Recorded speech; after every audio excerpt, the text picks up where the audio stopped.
মানে আমার বাড়ি আমার বউ নেই, মানে যার বউ নেই তার তো কেউ নেই। যার বউ নেই তার বলে কেউ নেই। তা তোর তোর বউ নেই কে? ওই আমার ওই বাড়ি ঘর দর ভালো না বলে স্যার আমার কাছে থাকে না। ইস, যে স্যার তোর মনে হয় গরিব বলে গরিব মনে করে ছেড়ে দিয়ে ভুল কাজটাই করেছে। তা তোর বউ কোনে থাকে? ঢাকায় গার্মেন্টে চাকরি বাকরি করে নাকি? স্যার ওই আমেরিকায় থাকে স্যার, ওই হোয়াইট হাউসের ওই যে দক্ষিণে ওই ওয়াশিংটনে ওই 8 বিঘার উপরে একটা বাংলা আছে, ওই বাংলায় থাকে স্যার। আমি পারি না আর পারি না। তাহলে আমার বউ আমার কি দিকে থাকে? স্যার আমার দিক তাকিয়েন না স্যার, আমি আর মরে গেছি স্যার। স্যার আপনি যা করবার করেন, আমি আপাতত ডিপ্রেশন আছি স্যার। রে ও বলছে কি রে? তোর কি বাইরে মাঠে 8 ছটা জমি আছে, 8 কাটা আছে?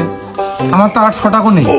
এর বউ বলে আমেরিকায় 8 বিঘের বাংলায় থাকে, তাই তো হোয়াইট হাউসের দক্ষিণে বলে ওয়াশিংটনে।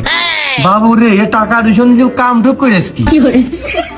কোন দিন স্যার আমার হচ্ছে বউ তো শোকের বউ, প্রেম করে বিয়ে করে, আর সে তার জন্মদিনে ছোটখাটো মাত্র একটা গিফট চেয়েছে 8 বিঘার উপর। আমি তো একটা বাংলো তার বানিয়ে দিচ্ছি। আর ওই ক্যালিফোর্নিয়ায় সে হচ্ছে একটা বাড়ি চাইলো, আমি তো বাড়ি তো আগের তো বানিয়ে দিচ্ছি। এখন সে ওই বাড়ি না থেকে যদি বাংলাতে থাকে তাহলে আমি কি করবো কাল?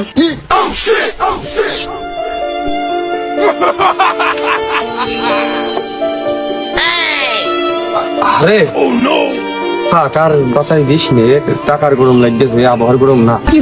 তা তোর বাপ মা কনে?